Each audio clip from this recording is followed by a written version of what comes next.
नमस्कार। प्रोग्राम में आपका बहुत बहुत स्वागत है। मैं हूं योगी राज योगेश। प्रोग्राम में आज चर्चा होगी बिहार के बाद बंगाल की बारी। बिहार में जिस तरीके से विपक्षी दलों का सूपड़ा साफ हुआ और प्रधानमंत्री नरेंद्र मोदी ने जो एक लाइन कही कि गंगा जी का पानी पटना से होकर बंगाल जाता है, इस एक लाइन में बहुत सारे संदेश हैं। और बिहार चुनाव के जब रिजल्ट आए तो कई लोगों को ये बड़े अप्रत्याशित लगे, कई लोगों को ये हजम ही नहीं हुए। उनने कहा ये तो हो ही नहीं सकता एक तरफा। लेकिन हमने जो टीवी पर एक महीने पहले जब बिहार की चुनाव तारीखों का ऐलान हुआ था तभी बता दिया था कि बिहार में इस बार किसकी सरकार बनेगी, एनडीए की स्थायी सरकार बनेगी। क्लियर कट बताया था और हमारी भविष्यवाणी 100% सटीक और सही साबित हुई। इसके लिए जो आपका दर्शकों का जो प्यार मिला उसके लिए आपको बहुत बहुत धन्यवाद और शुक्रिया। अब इसी श्रृंखला को आगे बढ़ाते हुए बिहार के बाद अब अगली यात्रा बंगाल की शुरू करते हैं। और बिहार के बाद अब सबसे ज्यादा नजर यदि किसी पे लगी हुई है तो वो बंगाल के चुनाव पर है। मार्च 2026 के आसपास बंगाल में विधानसभा चुनाव होना है और वो जो पूर्वोत्तर की जो यात्रा भारतीय जनता पार्टी और उसके सहयोगी दल जिस तरीके से परचम फहरा रहे हैं, तो यही एक ऐसा स्टेट बचा है जहां भाजपा थोड़ा सा भी यदि गेन कर जाए तो टीएमसी का जो किला उसको ढहा देगी। इस बार के तारे सितारे क्या कहते हैं?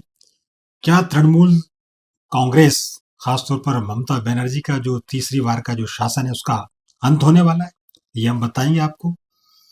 और क्या बंगाल में राष्ट्रपति शासन लगेगा? इसके अलावा बंगाल में किसकी सरकार बनेगी, भाजपा का इस बार वहां और उसके सहयोगी दलों का कैसा परफॉर्मेंस रहेगा, इन सब बातों पर आज डिस्कशन होगा। और उम्मीद करते हैं कि ये हमारा जो पॉडकास्ट है ये बिहार से ज्यादा इंटरेस्टिंग होने वाला है, क्योंकि हम इसमें बंगाल के सभी एस्पेक्ट्स पर बात करेंगे। ममता बनर्जी की कुंडली खंगालेंगे, बीजेपी के नेताओं की कुंडली खंगालेंगे, टीएमसी की कुंडली खंगालेंगे। इसके अलावा जो बंगाल की भौगोलिक परिस्थितियां हैं, जो जातिगत समीकरण है, उन सब पर बातचीत करेंगे। तो आप हमारे साथ बने रहिए और देखिए अब तक का सबसे इंटरेस्टिंग पॉडकास्ट। और पॉडकास्ट शुरू करने से पहले, जैसे आप जानते हैं, जाने माने ज्योतिषाचार्य डॉक्टर आचार्य राजेश हमेशा से हमारा मार्गदर्शन करते रहते हैं और बंगाल के चुनाव को लेकर भी हम सीधे चलते हैं डॉक्टर आचार्य राजेश जी के पास। आचार्य जी, प्रोग्राम में आपका बहुत बहुत स्वागत है। धन्यवाद। आचार्य जी, सबसे पहले तो आपको इस बात के लिए बधाई कि बिहार विधानसभा चुनाव के नतीजे सबसे ज्यादा यदि 100% सटीक बैठे तो आपके बैठे। धन्यवाद। मतलब सारे एग्जैक्ट पोल फेल हो गए, सारी भविष्यवाणियां लोगों की फेल हो गई और आपने जैसा कहा, जिस पार्टी का कहा, यानी बीजेपी और जेडीयू का, तो आपने कहा था कि जो एनडीए वहां पे इस बार स्थायी सरकार बनेगी। इवन आरजेडी का और कांग्रेस का और वो जो जन स्वराज पार्टी का उसका तक आपने बता दिया था कि ये बस केवल वहां उपस्थिति दर्ज कराने की स्थिति में है।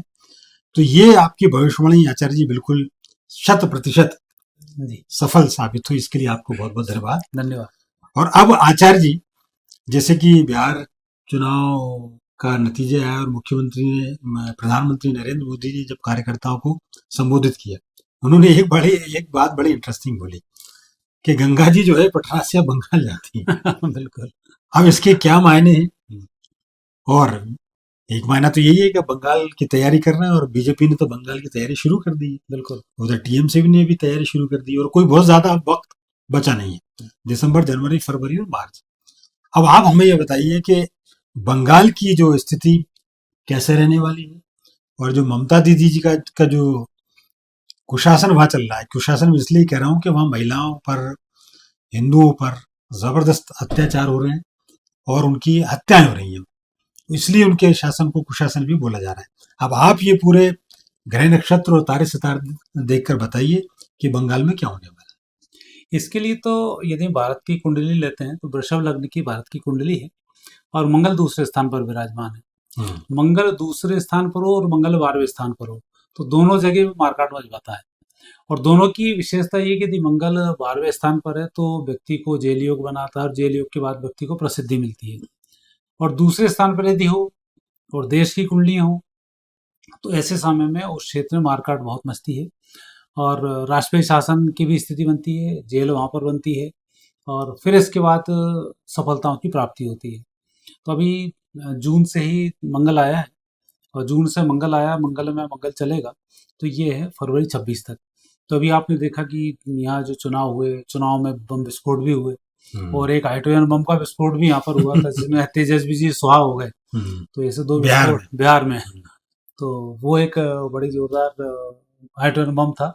तो ऐसे ही मंगल का जो समय चल रहा है, ये मंगल का समय एक तो संकेत देता है कि वहां पर राष्ट्रपति शासन लगेगा, और दूसरा संकेत वहां मंगल से ये मिल रहा है कि काफी मशक्कत के बाद विजय श्री की प्राप्ति होगी। क्योंकि बीजेपी की कुंडली देखते हैं तो बीजेपी की कुंडली का जो ही परचम है, ये 2022 से लगातार ये परवान चढ़ेगा 2032 तक, और 32 के बाद फिर बाकी की जो मेरी भविष्यवाणी है कि फिर कलयुग समाप्त होकर सतयुग का शुभारंभ होगा, वो सब स्थिति 32 में होगी।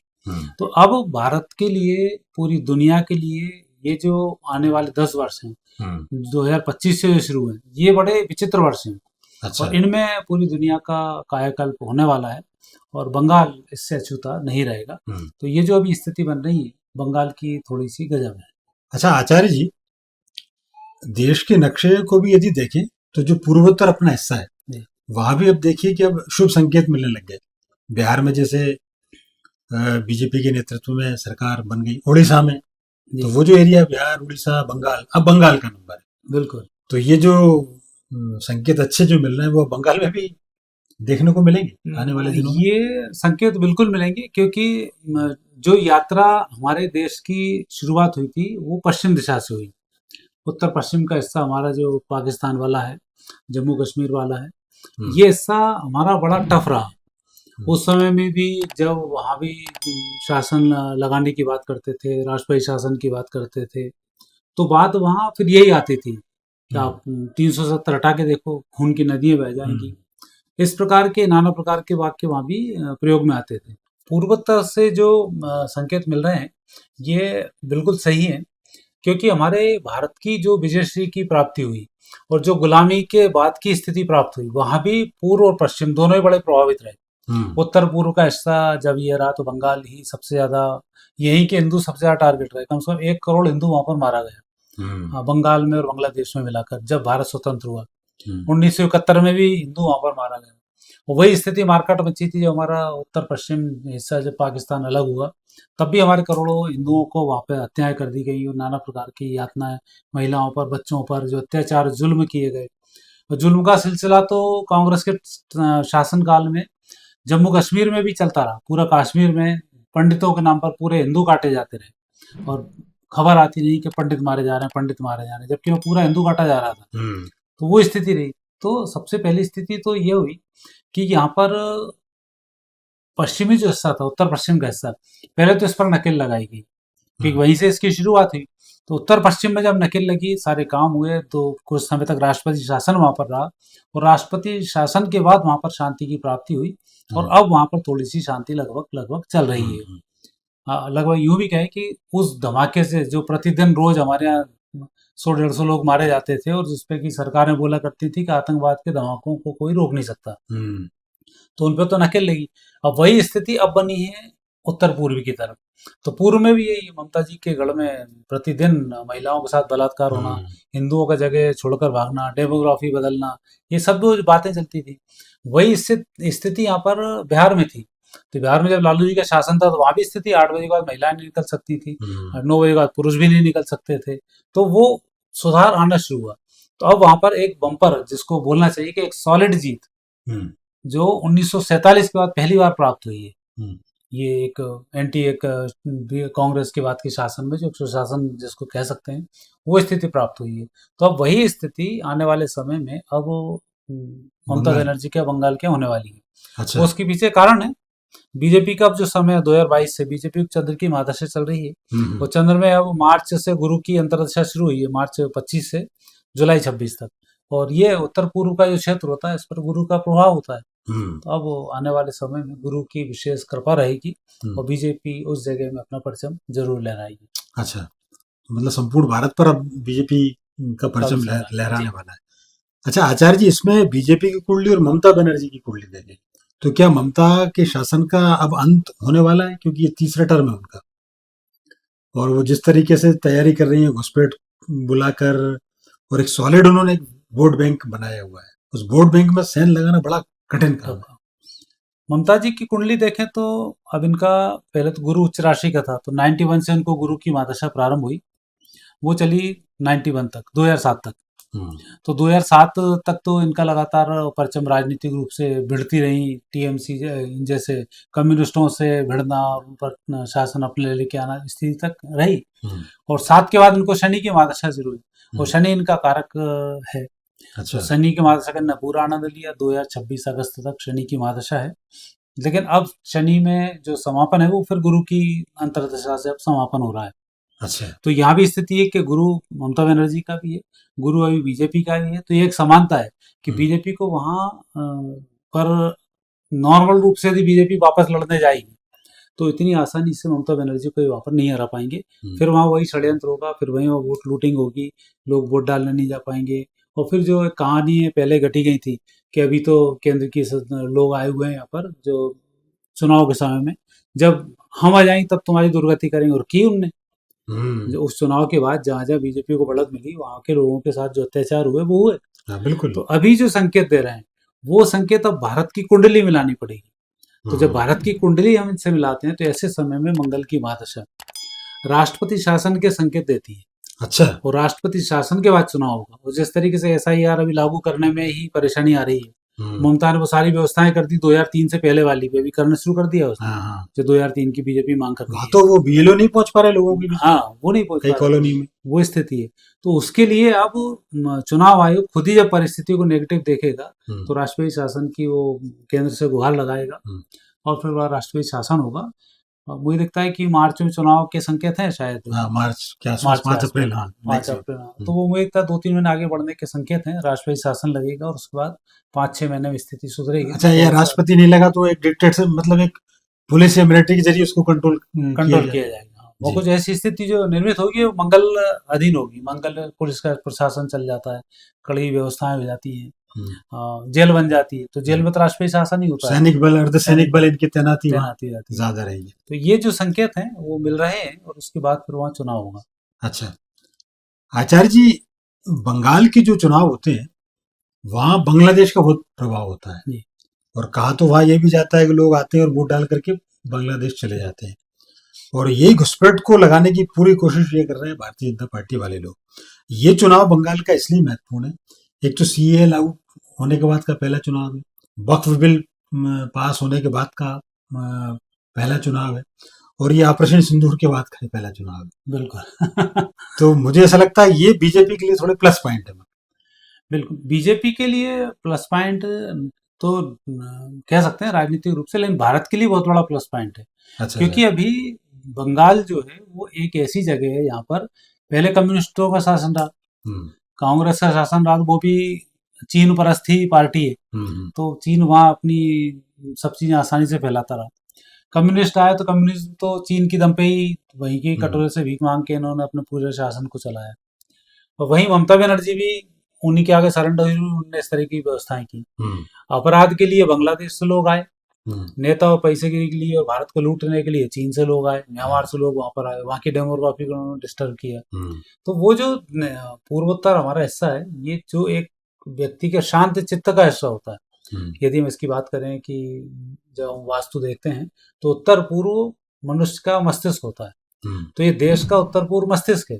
तो मस्तिष्क पर इस प्रकार की खाज 1947 से लेकर आज तक चली है, बल्कि अंग्रेजों के टाइम से ही था। बंग आंदोलन कब से चला, तो देश तो उत्तर पूर्व में पहले से बहुत परेशान रहा है। अब लेकिन जब बीजेपी आई और बीजेपी का चंद्र आया है और बीजेपी का जो गुरु आ रहा है, तब उत्तर पूर्व की अब शांति के संकेत मिलते हैं। और वहीं अब भारत की कुंडली में मंगल की महादशा है। अच्छा, अब मंगल की जो महादशा है, ये महादशा इस ऐसे उपद्रवी तत्वों को कंट्रोल कर लेगी और देश अब सुरक्षित हाथों में पहुंचने की स्थिति में आ जाएगा। अच्छा, एक आचार्य जी, एक बड़ी इंटरेस्टिंग बात है बंगाल को लेकर। वहाँ का एक समुदाय है मुतई समुदाय, हाँ, और वो हिंदू मेंटेलिटी का है, वो SC वर्ग से आते हैं, और उनकी बहुतायत है, मतलब 1.25 करोड़ के आसपास उनका है। वो अपने स्थायी नागरिकता की मांग कर रहे हैं, और बीजेपी ने उनको एश्योर किया है CAA के बाद। ये ममता बनर्जी के लिए सबसे थोड़ा सा चुभने वाली बात हो रही है। तो यदि बीजेपी इनको स्थायी नागरिकता दे देती है तो ये चुनाव बिल्कुल बीजेपी के पक्ष में जा सकता है। जी, इसमें भारत के साथ ये तो दुर्भाग्य रहा, कश्मीर में मारे जाते रहे सारे हिंदू, नाम हुआ पंडित मारे जा रहे हैं। कभी भी कश्मीर में नीची तबकी के लोगों से नीचे काम तो कराए जाते थे, लेकिन उन्हें कभी भी नागरिकता वहां पर नहीं दी गई। और जिनकी ये बात करती है कांग्रेस, एससी एसटियों के साथ बीजेपी का हाथ नहीं है, वो उनके साथ हम ही है। टीएमसी खुद बात करती है अम्बेडकर नीचे लोगों के साथ हमारा नहीं है। समाजवादी हो चाहे सारी पार्टी हो, ये सब उनकी बात करती है, लेकिन कभी इन्होंने बंगाल में हाथ नहीं उठाया कि वो एससी एसटी वर्ग जो है, शोषित वर्ग है वहां पर, उसको मान्यता भी नहीं मिली इस देश में, कभी किसी ने हाथ नहीं उठाया। अब बीजेपी हाथ लगा रही है तो अब इन सबको जलन खड़ी हो रही है। तो इस देश का नागरिक विरोध कर रहे हैं। इस देश का नागरिक होकर इस देश में वोट नहीं डाल पा रहा, कितनी बड़ी विडंबना है। वो बांग्लादेश से एक आता है मुस्लिम, यहाँ उनके लिए सारी व्यवस्थाएं करते हैं और ये कर करा के उसको दामाद बना लेते हैं। वो आते ही उसको 1500 रुपये महीने देना और आते ही उसको खाना पीना सब फ्री कर देते हैं। तो ये जो स्थिति होती है, अब इनमें सुधार आने के संकेत मिल चुके हैं और मंगल अब दूध का दूध पानी का पानी करेगा और इनकी स्थिति को निश्चित रूप से नेगेटिव करेगा। तो आने वाला जो समय है वो राष्ट्रपति शासन के साए में ममता बनर्जी के लिए बहुत टफ शासन आने वाले समय में होने वाला है। और खुद का भाग्य भी ममता बनर्जी का अब समाप्त होने वाला है। अगस्त तक उनकी महादशा शनि की है और अगस्त के बाद उनका दुर्भाग्य शुरू हो जाएगा, फिर बीमार होंगी और फिर जो स्थिति है वो बनती रहेगी जो अगस्त 2026 के बाद। अच्छा। तो जो नेताओं का अंतिम में हाल होता है बुरा टूटने के बाद, तो वो उनका हाल हो जाएगा। ठीक बात है। अच्छा, बस एक चीज और आचार्य जी, ये जो बिहार का जब चुनाव हुआ तो उसमें एसआईआर को लेकर बड़ा हंगामा मचा। जो चुनाव आयोग में राहुल गांधी ने बड़ा कैंपेन चलाया कि वोट चोरी किए जा रहे हैं, 25 लाख वोट चोरी हो गए।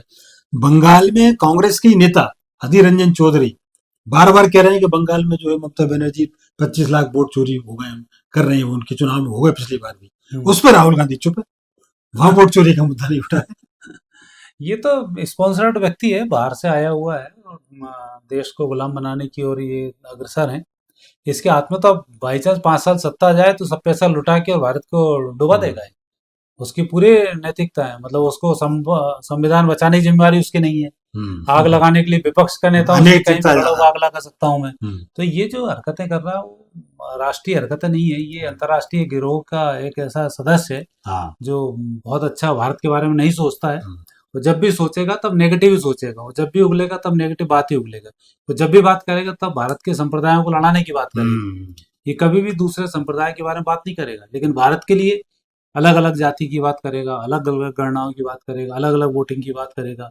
और विशेष वर्ग जैसे सवर्ण देखता है, सवर्णों को तत्काल विरोध करेगा ताकि वो एक सवर्णों पर कब्जा करके नीचे के लोगों को उठा सकें। तो उसकी जो हर हरकत में भारत विरोधी हरकतें हैं, सामाजिक ताना बाना को तोड़ना फोड़ना, जातिवाद, वो नहीं है। वो तो मुझे तो मोदी और राहुल गांधी में एक समानता है, दोनों के अंदर बहुत बढ़िया समानता है कि दोनों ही कांग्रेस का सुपड़ा साफ करने पे तुले।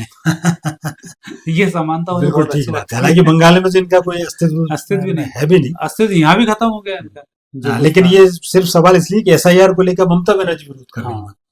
तो ये बड़ी स्थिति बड़ी इंटरेस्टिंग है।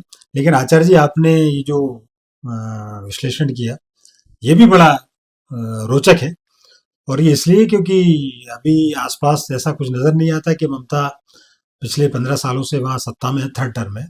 अब आप कह रहे हैं कि ये शासन का अंत होने वाला है, ये भी एक बड़ी बात है, क्योंकि ममता बनर्जी ने तो वो सारी तैयारी कर ली है, सारे वोट बैंक उसने अपने सेट कर लिए हैं कि मुझे इतनी सीट लाना और यहाँ फोकस करना है। लेकिन जिस हिसाब से आप बता रहे हैं कि जो बीजेपी की तैयारी है, जो सामाजिक क्षेत्रों में उनकी तैयारी, जिस तरीके से उन्होंने अभी से वह नेताओं को लगा दिया, तो बीजेपी इस बार एक, हालांकि चुनाव बीजेपी के लिए कठिन है, लेकिन बीजेपी इसके बाद भी कठिन चुनौती पेश करेगी और सत्ता में भी आने की संभावना बनती है। तो आचार्य जी, आपने बड़ा महत्वपूर्ण विश्लेषण हमारे दर्शकों के साथ शेयर किया, इसलिए आपका बहुत बहुत धन्यवाद और शुक्रिया। धन्यवाद। और धन्यवाद उन तमाम दर्शकों का जो पूरी दुनिया से हमारे साथ लगातार जुड़ते रहते हैं, हमें इतना प्यार देते हैं, इतना स्नेह देते हैं। ये वीडियो यदि आपको पसंद आया तो आप लाइक करें, शेयर करें, हमारे चैनल को सब्सक्राइब करना ना भूलें, साथ ही बेल आइकन को प्रेस करें ताकि हमारे नए वीडियो से संबंधित नोटिफिकेशंस आपको मिलते रहें। अगली बार फिर किसी नए ऐसे ही सब्जेक्ट के साथ आपसे बातचीत होगी। तब तक के लिए आज्ञा दीजिए। नमस्कार।